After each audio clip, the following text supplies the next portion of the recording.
লালমনিরহাটের বন্যার সার্বিক পরিস্থিতি জানাতে সরাসরি যুক্ত হচ্ছেন সহকর্মী আশিকুর ডিফেন্স।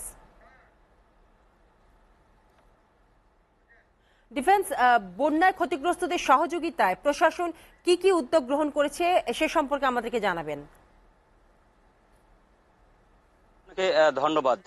আপনি যেমনটি বলছিলেন যে লালমনিরহাটে যে বন্যা পরিস্থিতি বর্তমানে রয়েছে, বিশেষ করে হাতীবান্ধা দোয়ানিতে অবস্থিত যে ডালিয়া ব্যারাজ পয়েন্ট রয়েছে, এই ব্যারাজ পয়েন্টের যে ভাটি এলাকা, যে ৪টি উপজেলা পড়েছে, বিশেষ করে হাতীবান্ধা, কালীগঞ্জ, আদিতমারি এবং লালমনিরহাট সদর উপজেলা। এই ৪টি উপজেলার মধ্যে বর্তমানে যে নিম্নাঞ্চল এলাকাগুলো রয়েছে, তিস্তা,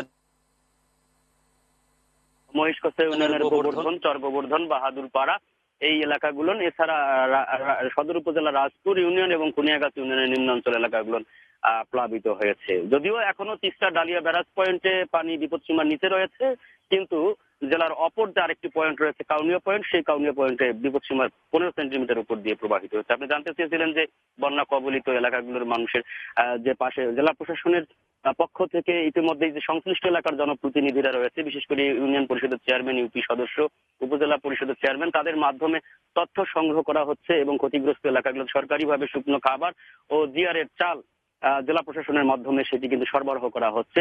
এছাড়াও নজরদারি করা হচ্ছে। সেই সাথে এই নজরদারির জন্য একটি বন্যা কন্ট্রোল রুমও খোলা হয়েছে লালমনিরহাটে, যা ইতিমধ্যেই মনিটরিং কার্যক্রম অব্যাহত রেখেছে। আমি আরেকটি তথ্য দিয়ে রাখি, কেন্দ্রীয় আবহাওয়া অধিদপ্তরের যে পূর্বাভাস রয়েছে যে আগামী 24 ঘন্টায় উত্তরাঞ্চল সহ তৎসংলগ্ন এলাকায় মাঝারি বৃষ্টিপাতের একটি পূর্বাভাস রয়েছে এবং 24 ঘন্টা পার হওয়ার পর আগামী 48 থেকে 72 ঘন্টায় সেটি ভারী বৃষ্টিপাতের একটি পূর্বাভাস রয়েছে। এই বৃষ্টিপাতটি হলে আবহাওয়া অধিদপ্তর বলেছে যে এই উত্তরাঞ্চলে বন্যা পরিস্থিতি আর কিছুটা ডিলে হতে পারে, অর্থাৎ অবনতি হতে পারে এবং স্থায়ী আকার ধারণ করতে পারে।